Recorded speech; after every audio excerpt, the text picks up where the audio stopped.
अस्सलाम वालेकुम बेटा। कैसे हो साहब? ठीक हो? अच्छा बेटा, हम काफी दिनों से ज्योमेट्री को पढ़ रहे हैं, ठीक है? तो आज का जो हमारा टॉपिक है वो है parts of circle. Parts of circle. Circle के जो पार्ट्स हैं उनके नाम क्या हैं और उनके बारे में थोड़ा सा इंट्रोडक्शन मैं आपको करवाऊंगा, ठीक है? तो सर्कल आप लोग छोटी क्लासेस से भी सीख लेते हैं, ठीक है? देखा हुआ आपने सर्कल कैसा होता है जिसको आप गोल दायरा बोलते हैं।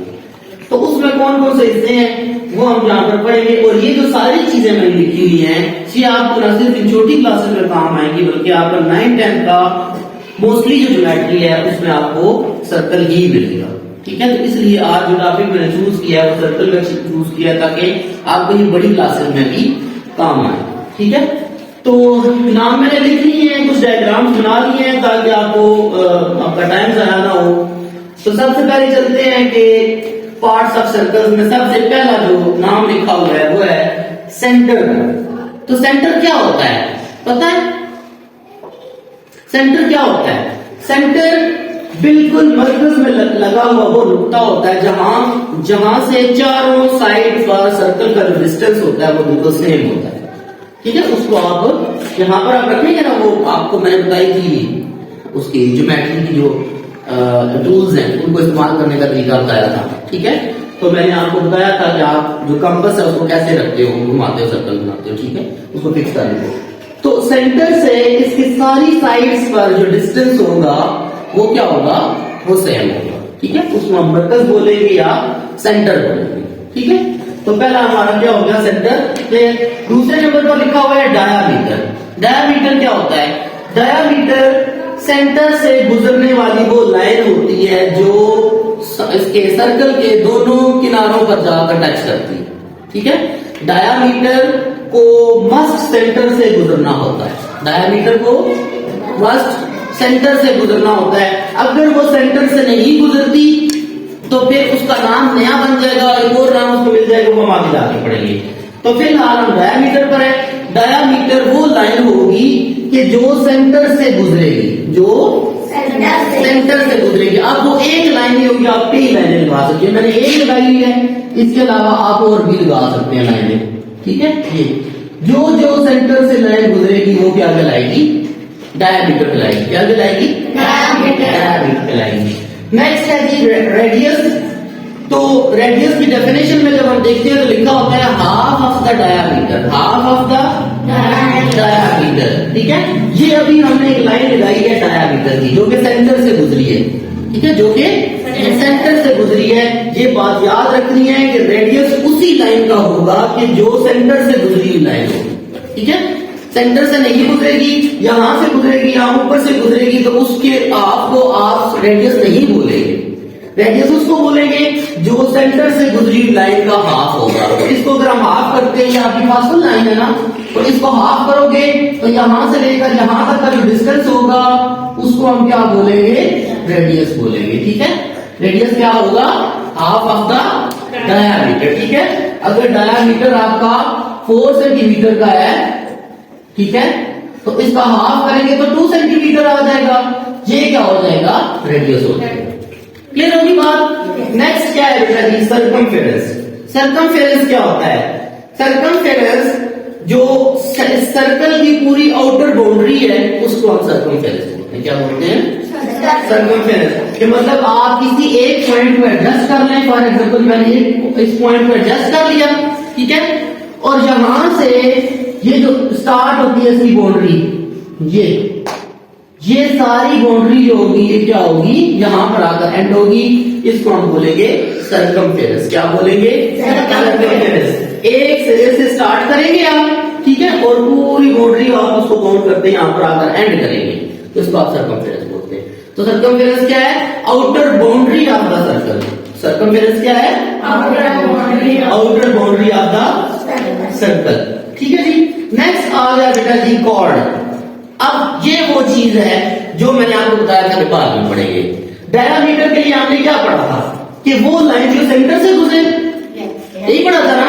वो लाइन जो सेंटर से गुजरे। अब जो कॉर्ड होगी वो सेंटर से नहीं गुजरेगी, वो सेंटर से नहीं गुजरेगी, दोनों कोनों को टच करेगी, लेकिन आप कहीं से भी लगा सकते हैं, वो सेंटर से नहीं गुजरेगी। अगर सेंटर से गुजरेगी तो वो डायमीटर बन जाएगी, सेंटर से गुजरेगी तो डायमीटर बन जाएगी, सेंटर से नहीं गुजरेगी तो वो कॉर्ड बन जाएगी। ठीक है, कॉर्ड तो वैसे आप इसको भी कह सकते हैं, लेकिन वो स्पेसिफिक नाम जो यूज होता है वो डायमीटर के लिए यूज होता है।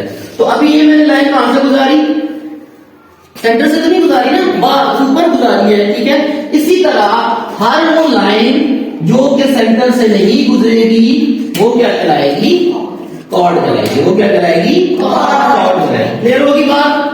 कॉर्ड क्या होती है, वो लाइन जो सेंटर से नहीं गुजरेगी, ठीक है, उसको हम कॉर्ड बोलते हैं। नेक्स्ट आ गई सेक्टर। अब सेक्टर को समझने के लिए आपको साथ आर्क भी समझाना पड़ेगा, सिर्फ मैंने आपको साथ ही लिखा है। सेक्टर क्या होता है, ये मैंने इधर बनाया है। अब मैंने दो रेडियस ली है, ठीक है, सेंटर के साथ उसको टच किया है, सेंटर से लेकर यहां तक और सेंटर से लेकर यहां तक।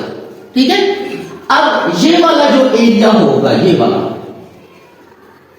जो एरिया होगा, ये क्या होगा, सेक्टर होगा। ठीक है, क्या होगा, सेक्टर होगा, जो दो रेडियस के दरमियान घिरा हुआ होगा, जो दो रेडियस के दरमियान का घिरा हुआ एरिया होगा, उसको आप सेक्टर कहेंगे। और सेक्टर दो किस्म के होते हैं, ये मैंने साथ लिखे हैं, minor sector and major sector. Minor sector and major sector. अभी मैंने, अगर आप इसको देखो तो ये मैंने छोटी लाइन जो लगाई है, ये एरिया थोड़ा है ना सर्कल का, तो ये होगा माइनर सेक्टर। क्या होगा, माइनर सेक्टर। जबकि इन दोनों इसके रेडियस के बाहर का जो एरिया होगा, ये वाला, ये ज्यादा एरिया है ना, तो ये क्या हो जाएगा, मेजर सेक्टर। क्या हो जाएगा, मेजर सेक्टर। ये छोटा एरिया क्या कराएगा, माइनर सेक्टर, और बड़ा एरिया क्या कराएगा, मेजर सेक्टर। क्लियर हो गया, एनी कंफ्यूजन? ओके, नेक्स्ट आ गया आर्क।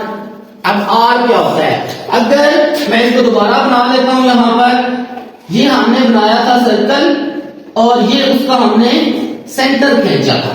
ठीक है, क्या खींचा था, सेंटर। अच्छा, अब ये वाली जो लाइन है, लाइन को इसको नहीं कहते, ये वाला कर्व एरिया, ये वाला कर्व एरिया। ठीक है, कर्व जिसमें उभार होता है, ठीक है, वो बाहर या अंदर की तरफ झुका हुआ होता है। ठीक है, इसको आप क्या कहेंगे, आर्क बोलेंगे। क्या बोलेंगे, आर्क बोलेंगे। ठीक है, तो ये वाला हिस्सा, ये वाला हिस्सा, आप सर्कल को किसी जगह से भी काट डालें, ठीक है ना, किसी जगह से, यहां से लेकर यहां तक। अब ये सीधी लाइन तो नहीं है, इसमें कर्व है ना, इस तरह कर्व है, तो कर्व का एरिया जहां भी होगा उसको क्या बोलेंगे, आर्क बोलेंगे। ठीक है, ये वाली कर्व साइड लाइन जो होगी, आप इसको क्या बोलेंगे, आर्क बोलेंगे।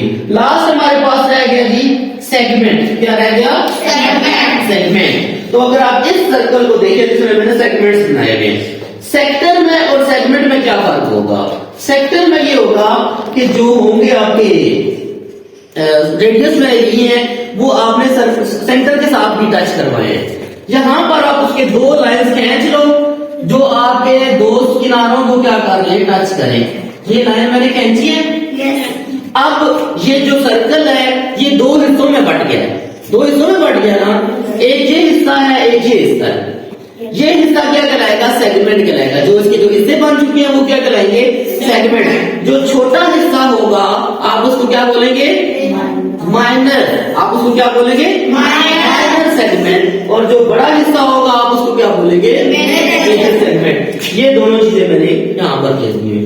तो सेगमेंट क्या होगा, जब आप उनको सर्कल को हिस्सों में तकसीम करते हैं, तो छोटा हिस्सा माइनर सेगमेंट और जो बड़ा हिस्सा होगा वो क्या कहलाएगा, मेजर सेगमेंट। ये वो सारी चीजें हैं जो आपको इस क्लास में भी काम आएंगी, और उसके बाद आप जब 9th 10th में जाओगे तो वहां भी आपको बहुत काम आएंगी। ठीक है, कोई चीज समझनी हो तो आप मजीद इसके बाद आकर मुझसे समझ सकते हो। ठीक है, ये क्लियर हो गया, एनी कंफ्यूजन?